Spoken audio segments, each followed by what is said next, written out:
3, 2, 1, 0.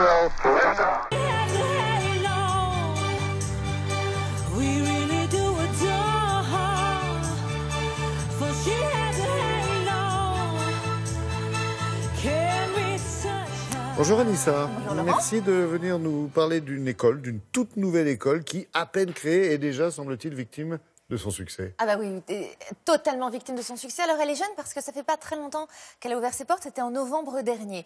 Mais effectivement, des milliers de candidats ont tapé à la porte pour qu'au final, seulement quelques dizaines aient droit à un ticket d'entrée. Alors pourquoi un tel engouement? Il faut quand même le préciser. Le type de formation, j'imagine? Alors, évidemment, le type de formation, puisque c'est une école qui forme au métier d'aujourd'hui et au métier de demain. Vous l'aurez compris, les métiers du numérique. Non, c'est parce qu'elle donne de l'argent.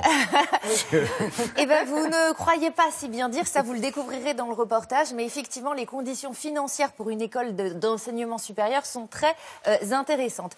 Alors, l'école forme au métier de digital business developer. Autrement dit, ce sont les commerciaux du 21e siècle, des gens qui vont maîtriser les techniques de vente, mais à la sauce numérique, autrement dit, sur Internet, sur le digital. Et ça, Julia, je pense que vous le maîtrisez bien également. Ajoutez à cela un directeur. En fait, toute l'idée, tout le concept vient d'un jeune monsieur qui s'appelle Cyril Pierre de Geyer, qui est donc directeur de l'établissement.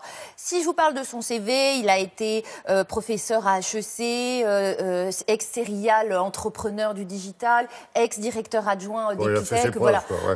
On va dire un CV plutôt costaud. Ouais.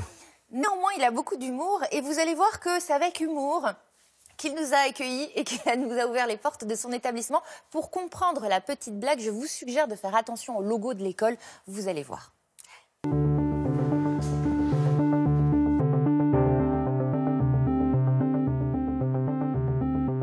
Ça faisait 15 ans que j'étais dans l'éducation, notamment dans l'éducation privée. Et avec Rocket School, j'ai voulu créer une école qui soit de l'ESS, de l'économie sociale et solidaire, donc pour pousser un petit peu plus nos valeurs et laisser la chance à n'importe qui sur une éducation gratuite et rémunérée. Alors il y a plein d'éléments qui vont vous permettre d'être performant dans votre activité, mais le point le plus important, c'est l'organisation. Sans organisation, vous ne pourrez pas atteindre des objectifs que vous êtes fixés ou qu'on vous a fixés. Le principe, c'est qu'on est ouvert à tout le monde. On s'en fiche que vous ayez un diplôme. Nous, ce qui nous intéresse, c'est vos traits de caractère. Donc toute la sélection se fait sur ce qu'on appelle les soft skills, les traits de caractère. Pour vous, les 4 points les plus importants, c'est quoi selon vous? Persévérance.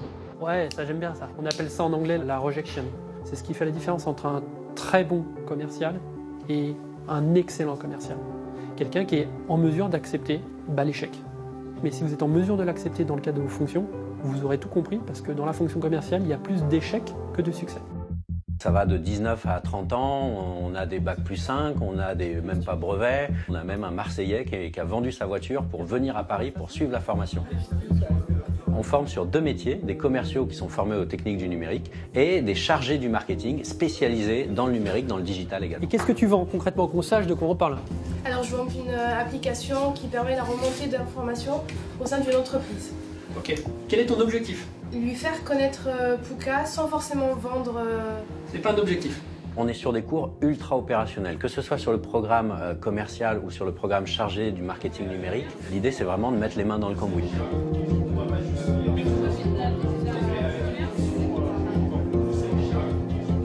Par rapport à ce que ça va apporter à l'entreprise, donc ce que ça va leur apporter à eux. Donc là, on va dire qu'on va identifier les mauvais comportements, les comportements risqués de vos salariés. Exactement. Voilà. Termine par sauver les vies de vos employés.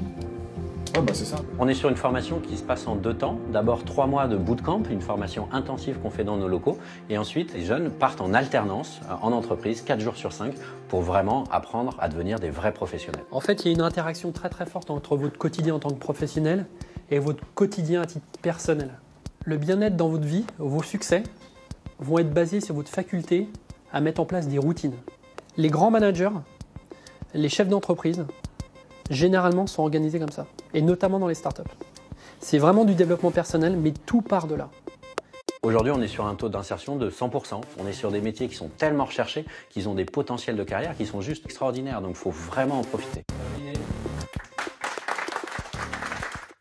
Oui, ça fait plutôt du bien de voir ça Ah, et mais d'entendre ces propos. C'est une formation qui est validée, reconnue par... Alors, c'est une formation qui est labellisée grande école du numérique par le gouvernement. D'accord. Il faut aussi savoir que leur modèle de fonctionnement nécessite un peu de soutien. Ils ont effectivement des partenariats avec des entreprises, là où d'ailleurs les élèves vont faire de l'alternance, et avec Pôle emploi en tout cas. Et vraisemblablement, il y a plein de choses qui vont arriver et ils risquent de s'agrandir très rapidement aussi. À Paris ?